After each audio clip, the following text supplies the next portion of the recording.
Cuando se hable del valor estoico, de la vida cabal, profunda y clara, sin mencionar al guerrillero heroico, estaremos diciendo Che Guevara.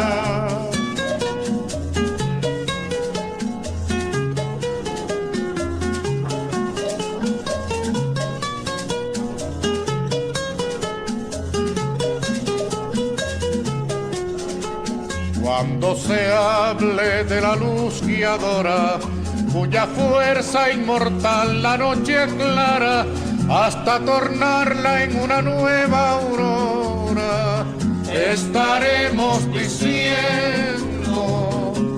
Che Guevara.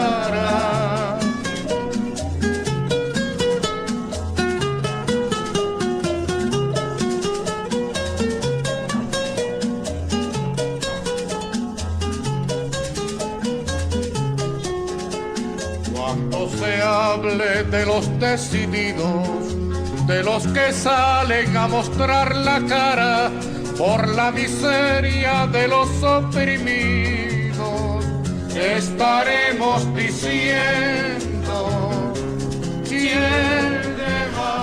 8:35, por supuesto, ya lo mencionábamos ayer, 14 de junio, se cumplió un nuevo aniversario del nacimiento del Che, un 14 de junio de 1928 en Rosario, en Argentina, la provincia de Santa Fe, donde hemos recordado tantas veces, por supuesto, los detalles de la vida del Che, tanto de sus datos biográficos, digamos, como del pensamiento, y recordarlo en sus palabras, ¿no? Pero no puede tomarse eso como una rutina nomás que se cumple en cada 14 de junio o en cada 8 de octubre, en el aniversario de su caída en combate, sino cada vez de su recordación, como incentivar a volver al Che, como decía algún afiche de estas horas que lo estaba recordar su vida, repasar su vida desde su propio nacimiento y las circunstancias en que lo llevaron a ir construyendo la personalidad como un revolucionario y luego como un líder de la revolución a nivel internacional, ¿no? Su infancia, las características de su familia, el hecho de haber nacido en Rosario, pero luego trasladarse por el asma que lo marcó desde niño, a trasladarse a la sierra, a Córdoba, su juventud luego, donde ya empezó a mostrar las inquietudes por realidades sociales y políticas. Sus padres se llamaban Ernesto Guevara Lynch y Celia de la Serna. Tuvo antecedentes familiares de gente, sobre todo por el lado de la madre, de familia con muy buena posición económica, que no fue tanto ya la situación de su propia familia. Incluso su madre, Celia de la Serna, con descendencia de España, con jerarcas del virreinato del Río de la Plata, también eso a veces se conoce menos. Pero bueno, después vino todo el periplo del Che, de sus recorridas por América Latina, lo de la moto, los viajes con amigos, el hecho de haber vivido en directo, haber conocido el sufrimiento de los pueblos latinoamericanos, las condiciones de vida de los más pobres, de los más postergados, el haber visto en Guatemala el golpe contra Jacobo Arbenz en 1954, después llegar a México y conocerse con los revolucionarios cubanos que habían salido de Cuba tras la experiencia de haber estado presos luego de el asalto al Moncada y al cuartel Carlos Manuel de Céspedes.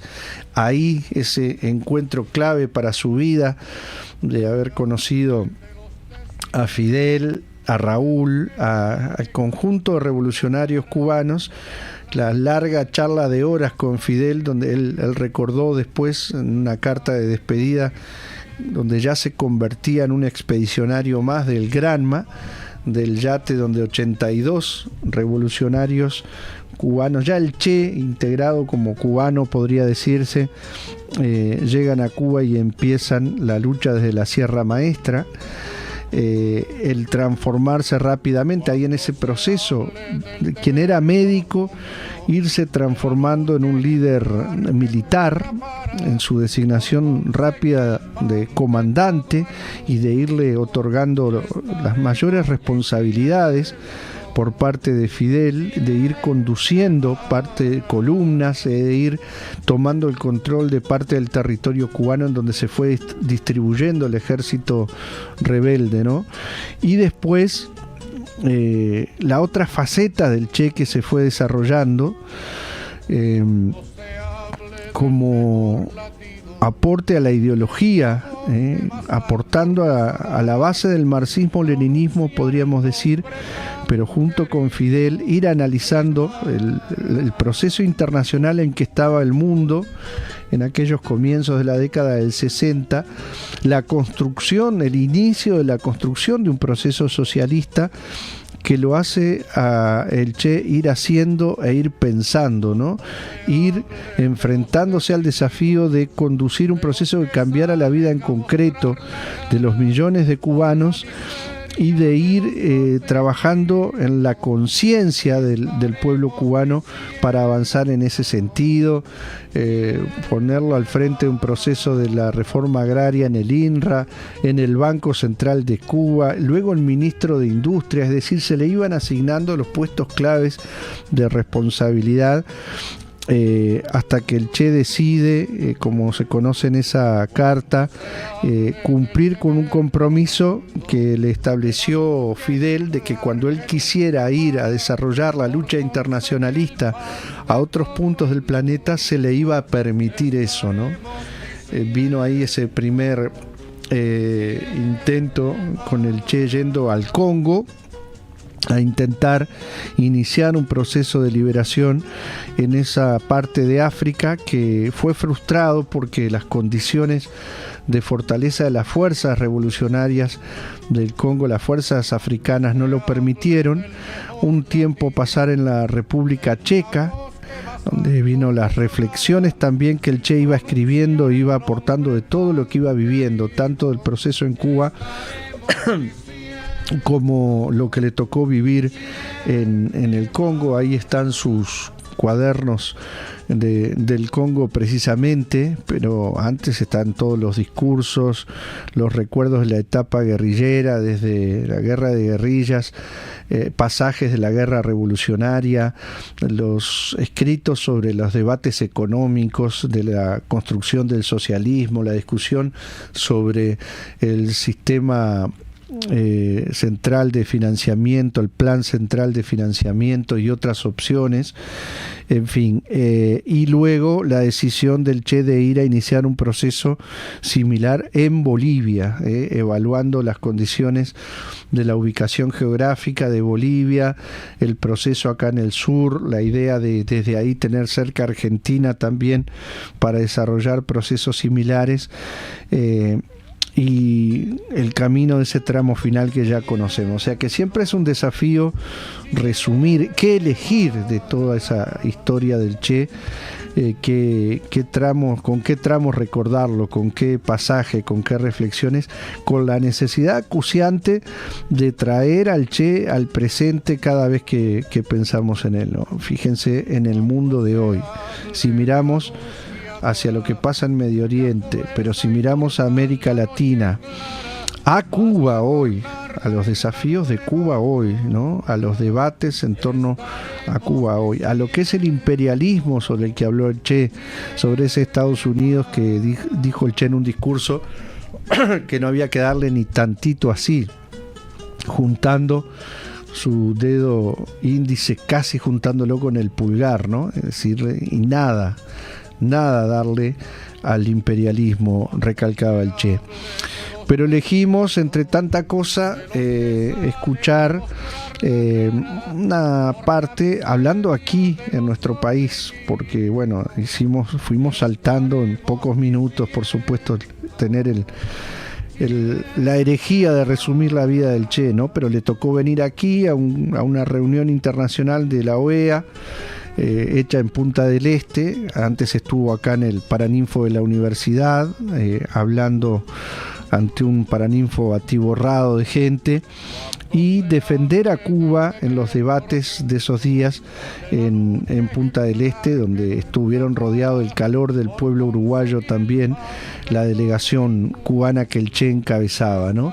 Así que vamos a recordar por lo menos una parte de esa intervención del Che acá en tierras uruguayas, donde más allá de las valoraciones puntuales de aquel momento expresa también la concepción revolucionaria de Cuba para nuestro continente, entre otras cosas.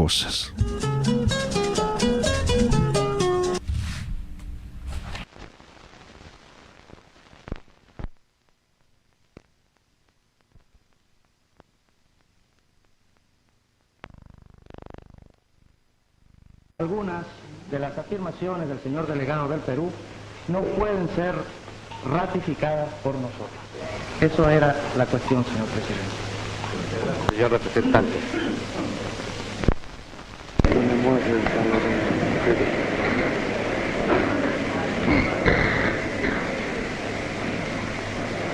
Señor presidente, señores delegados.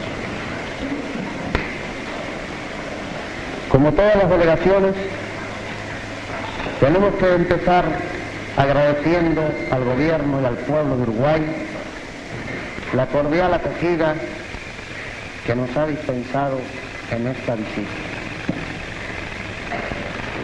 Quisiera también agradecer personalmente al señor presidente de la Asamblea el obsequio que nos hiciera de las obras completas de Rodó, y explicarle que no iniciamos esta alocución con una cita de ese gran americano por dos circunstancias.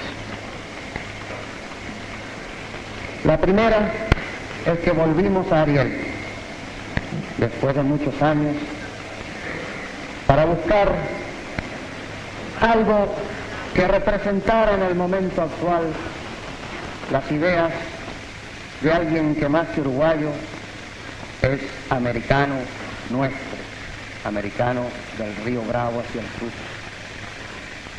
Y no lo traje porque Rodó manifiesta en todo su Ariel la lucha violenta y las contradicciones de los pueblos norteamericanos contra la nación que hace 50 años ya también estaba interfiriendo nuestras economías y nuestra libertad política. Y la segunda razón, señor presidente, es que el presidente de una de las delegaciones aquí presentes nos hizo el regalo de una cita de Martí para iniciar su intervención.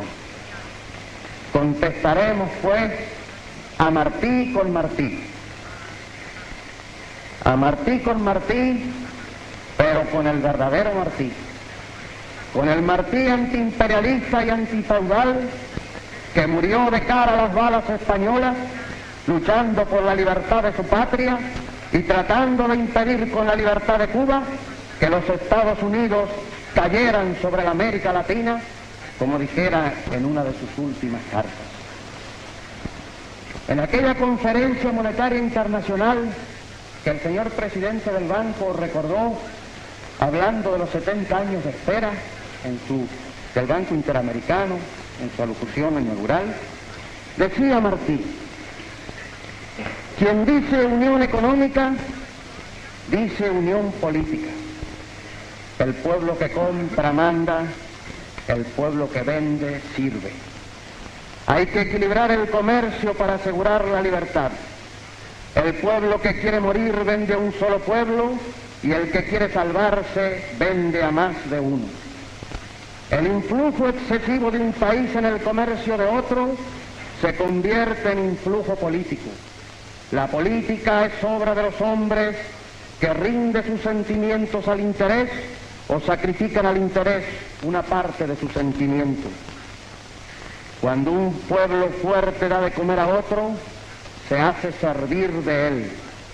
Cuando un pueblo fuerte quiere dar batalla a otro, compele a la alianza y al servicio a los que necesitan de él.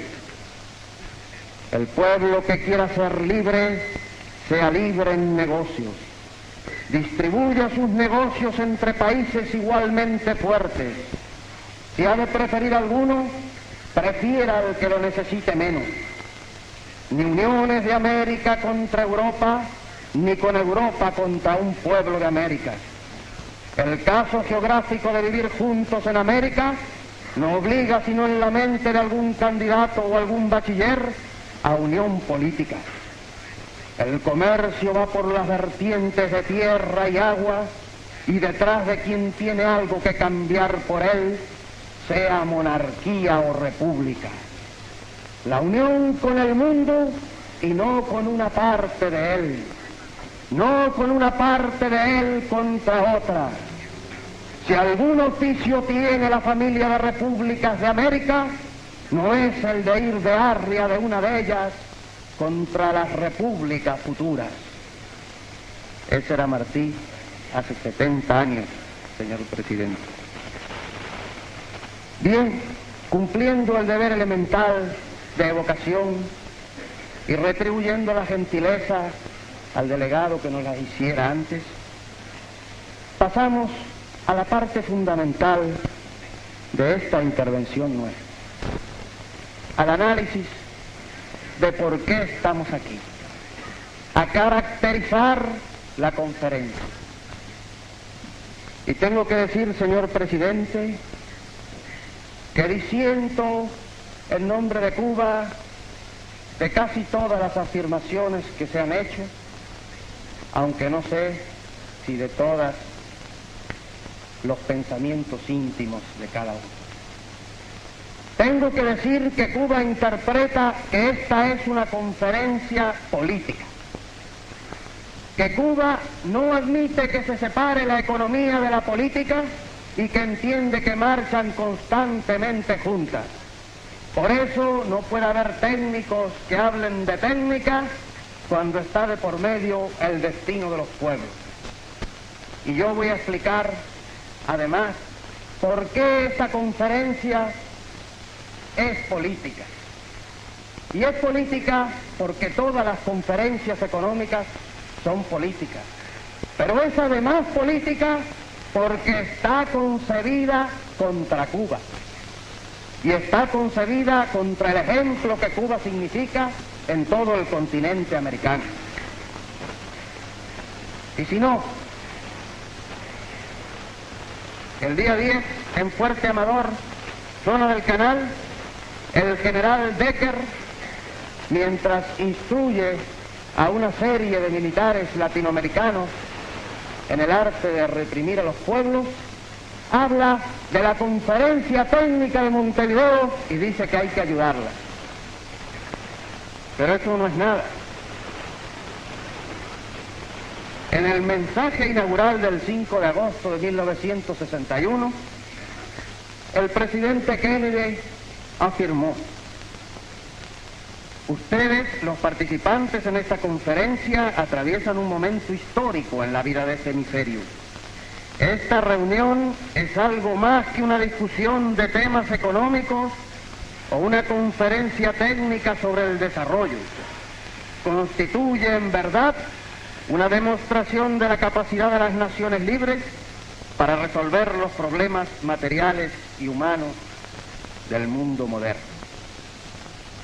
Podría seguir con la cita del señor primer ministro del Perú, donde se refiere a temas políticos también. Para no cansar a los señores delegados, pues preveo que mi intervención será algo larga, me referiré a algunas afirmaciones hechas por los técnicos, a los que nosotros le ponemos comillas, del punto 5 del temario.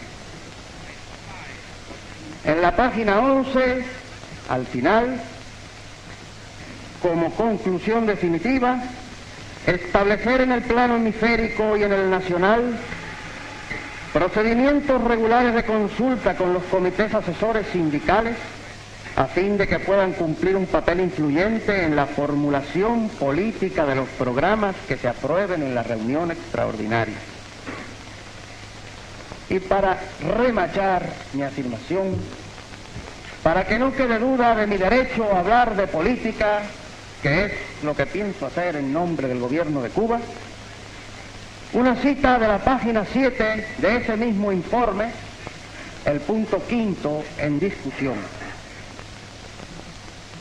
La tardanza en aceptar el deber que incumbe a los medios de información democrática en orden a defender los valores esenciales de nuestra civilización sin desfallecimientos ni compromisos de orden material, significaría un daño irreparable para la sociedad democrática y el peligro inminente de la desaparición de las libertades que hoy gozan, como ha ocurrido a Cuba con todas las letras, donde hoy solo existen prensa, radio, televisión y cine controlados por el poder absoluto del gobierno. Es decir, señores delegados, que en el informe a discutir se enjuicia a Cuba desde el punto de vista político. Pues bien, desde el punto de vista político, Cuba dirá todas sus verdades y además desde el punto de vista económico también. Estamos de acuerdo en una sola cosa con el informe quinto del punto 5 de los señores técnicos, en una sola frase que define la situación actual. Una nueva etapa comienza en las relaciones de los pueblos de América, dice, y es cierto. Nada más que esa nueva etapa comienza bajo el signo de Cuba, territorio libre de América. Y esta conferencia y el trato especial que han tenido las delegaciones y los créditos que se aprueban tienen todos el membrete de Cuba, les guste o no les guste a los beneficiarios.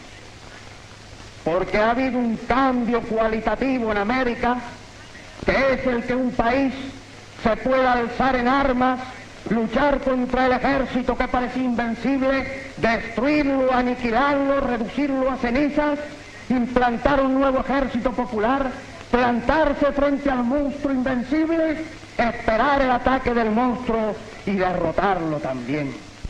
Y eso es algo nuevo en América, señores. Eso es lo que hace hablar este lenguaje nuevo y las relaciones se hacen más fáciles entre todos, menos naturalmente entre los dos grandes rivales de esta conferencia. Cuba en este momento no puede ni siquiera hablar de América sola. Cuba es parte de un mundo que está en tensión, angustiado, porque no sabe si una de las partes, la más débil pero la más agresiva, comete el torpe error de desencadenar un conflicto que necesariamente sería atómico. Es muy largo lo que tengo que decir en cada uno de los puntos. Abreviaremos para discutirlo con espíritu fraterno en las comisiones. Simplemente unos datos generales, unas apreciaciones generales. La tasa de crecimiento, que se da como una cosa bellísima para toda América, es 2,5% de crecimiento neto. Bolivia anunció 5% para 10 años. Nosotros felicitamos al representante de Bolivia y le decimos que con un poquito de esfuerzo y de movilización de las fuerzas populares puede decir 10%. Nosotros hablamos de 10% de desarrollo sin miedo ninguno. 10% de desarrollo es la tasa que prevé Cuba para los años venideros. ¿Qué indica esto, señores delegados? Que si cada uno va por el camino que va, cuando toda América, que actualmente tiene aproximadamente un per cápita de $330, vea crecer su producto neto en 2,5%, va a tener $500 allá por el año 1980. $500 per cápita. Claro, para muchos países una barbaridad. ¿Qué piensa tener Cuba? En el año 1980, pues un ingreso neto per cápita de unos $3.000. Más que los Estados Unidos. Y si no nos creen, perfecto, aquí estamos para la competencia, señores. Que se nos deje en paz, que nos dejen desarrollar y que dentro de 20 años vengamos todos de nuevo a ver si el canto de sirena era el de la Cuba revolucionaria o era otro. Pero nosotros anunciamos responsablemente esa tasa de crecimiento anual. Los expertos sugieren sustitución de ineficientes latifundios y minifundios por fincas bien equipadas. Nosotros decimos, quieren hacer reforma agraria, tomen la tierra del que tiene mucho y désenla al que no tiene. Así se hace reforma agraria. Lo demás es canto de sirena. La forma de hacerlo, si se entrega un pedazo en parcela, de acuerdo con todas las reglas de la propiedad privada, si se hace en propiedad colectiva, si se hace una mezcla como tenemos nosotros, eso depende de las peculiaridades de cada pueblo. Pero la reforma agraria se hace liquidando los latifundios, no yendo a colonizar allá lejos. Y así podía hablar de la redistribución del ingreso, que en Cuba se hace efectiva porque se le quita a los que tienen más y se le permite tener más a los que no tienen nada o a los que tenían menos.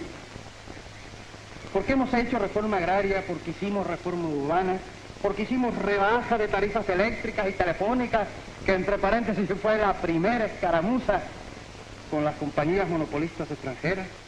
Porque hemos hecho centros sociales, obreros y círculos infantiles, donde todos los niños de los obreros van a recibir alimentación, a vivir mientras sus padres trabajan.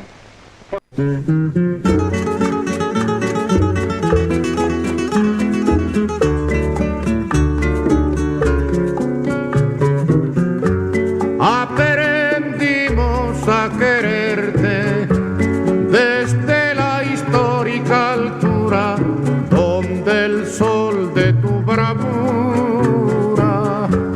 le puso cerco a la muerte